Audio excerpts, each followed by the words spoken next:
Energy is everywhere, but we mistakenly think it must come from external sources. We sit in front of screens, watching TV, listening to podcasts or music, trying to refuel ourselves. Life, however, often gets quiet, and during those moments, we yearn to escape. That's when you have to learn how to generate your own energy. Create your games, craft your tricks, and invent whatever you need to evolve. Taking souls is just another way of saying it's about gaining a tactical advantage in any situation. Reflecting back, I've always craved a place at the table of greatness.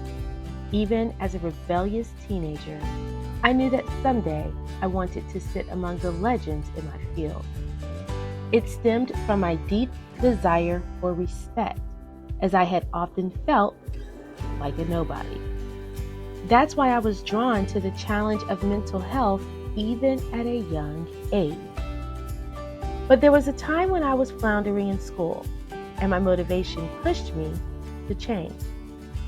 I realized that nobody would hand me that golden ticket to the table of greatness. I waited for a formal invitation for years, visualizing it in my mind. I thought I'd have to prove myself first by fitting into the right organization, consistently meeting their standards. I believed that eventually someone would recognize my potential and show me the way. I wasn't aiming to be the head of the table. I wasn't delusional.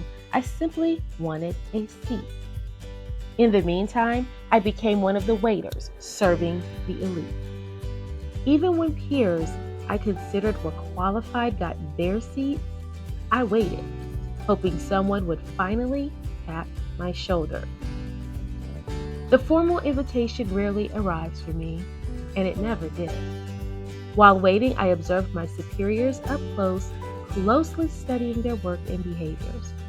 I realized that most of them were just ordinary people.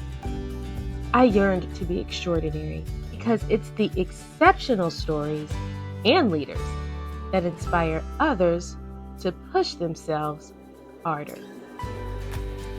Many people prefer being led because it's easier to follow than to blaze your own trail.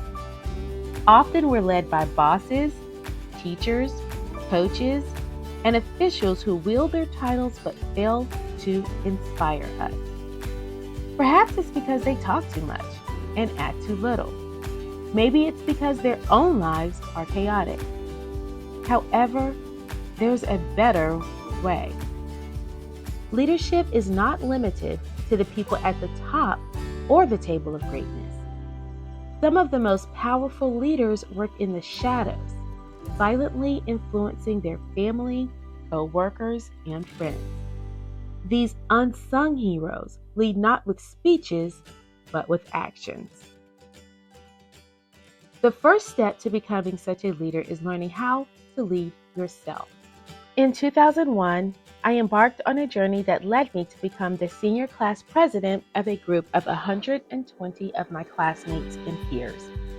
This role granted me the privilege of making impactful decisions representing my class, addressing the entire school during morning announcements, and delivering a crucial speech at graduation.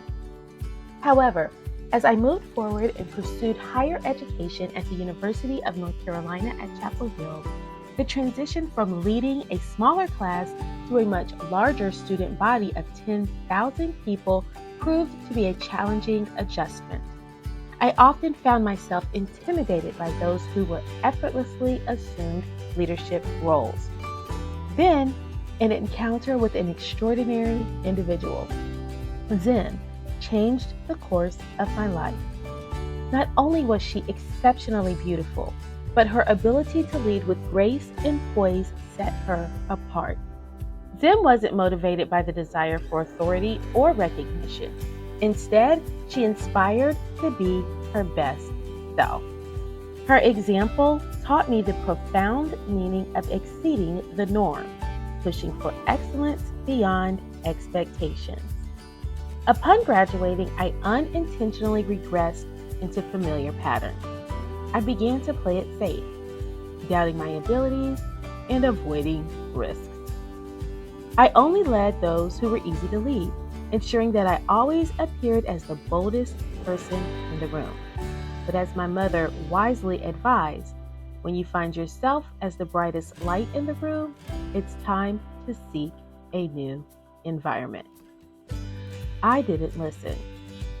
The realization of this hit hard when I penned my first book, Sacred Journey to Ladyhood, A Woman's Guide Through Her Rite of Passage. In its pages, I bared my soul, sharing 450 pages filled with the agonizing tears shed through the journey of my life. The book delved into complex subjects, and it garnered recognition, making me an Amazon bestseller and even securing a spot as an expert on a psychology and mental health TV show. However, within just 6 pages of the book, I touched on a painful story. Despite my courage in addressing community issues, I yielded to family pressure, much of which disapproved of my efforts to confront familial dysfunction. I allowed their narrow perspectives and narratives to hold me back. Instead of continuing my journey in writing and speaking, I chose a career in healthcare.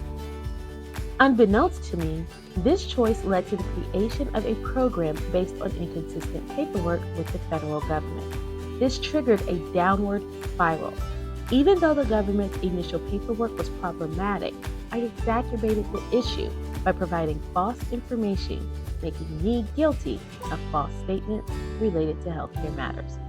I found myself burdened with a failed business, the inability to practice the profession I had devoted years to, and the label of a convicted felon. Despite these hardships, my calling to lead persisted. But where is the manual for such a journey? I was well aware that recovering from such a significant setback would be an intimidating endeavor. When fear and intimidation crept in, it became tempting to retreat, allowing life's circumstances to dictate my path.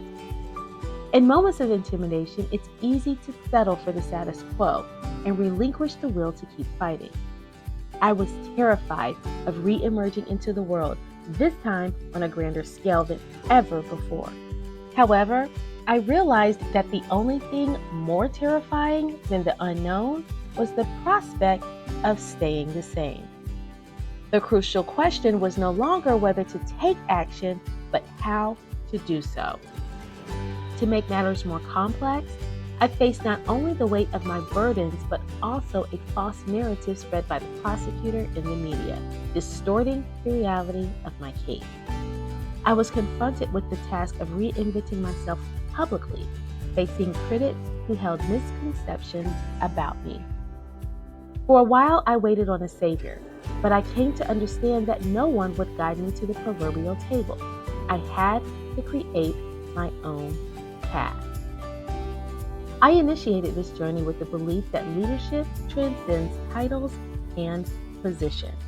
Leadership is an art because it is fundamentally about influence, inspiration, and impact rather than a job description. True leaders possess the ability to motivate and guide others irrespective of their formal role within an organization or life. Leadership is inherent. It is not restricted to designated leaders. It's a quality found in people at all levels of an organization or in life. Individuals who inspire set an example and exhibit a strong work ethic, often emerging as leaders within their peer groups, regardless of their official title. Effective leadership is about influence rather than authority. A leader's power doesn't come from their position, but from their ability to inspire, persuade, and drive change. Influential leaders can motivate others to exceed their own expectations and achieve collective goals. Leadership extends to every facet of life, not just the workplace. Leaders who possess empathy, vision, and the ability to connect with others can influence their communities, families, and society at large, regardless of their professional titles. Leaders are known for guiding their teams to success. They create an environment where individuals can collaborate, thrive, and reach their full potential. This transcends job titles as leaders focus on fostering growth, cooperation, and achievement. Effective leadership requires making tough decisions and solving complex problems. Leaders are often sought out for their decision-making skills, even if their job descriptions don't explicitly include these responsibilities. Leaders play a crucial role in shaping an organization's culture and values. Their ability to instill a strong sense of purpose, ethics, and integrity within their teams can transform a workplace, family, and community, irrespective of formal positions. Leadership is a journey of continuous self-improvement. Those who strive to be better leaders constantly learn, adapt, and inspire growth, proving that leadership is about personal development, not their position. I learned a very painful lesson in this journey. Leadership is not about titles and positions, but about the profound impact a person can have on their surroundings, their ability to guide and inspire, and their commitment to continuous improvement. Leaders emerge from all walks of life, transcending formal roles to inspire and guide others toward collective success. I refused to quit when I felt tired, choosing instead to stop when I completed my task. Self-discipline, personal accountability, and humility became my guiding principles.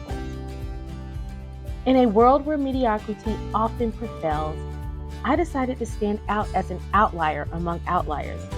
I live by my creed, striving to be extraordinary among the extraordinary. Every day I challenge myself to surpass the standard, aspiring to be the best version of myself and to inspire others to do the same. Now I pose the same questions to you. Who do you aspire to become? And what principles do you hold dear? Are you ready to set the standard? If you are, share your personal oath in the comments. What is the commitment that propels you, challenges you, and keeps you on the path to your best self?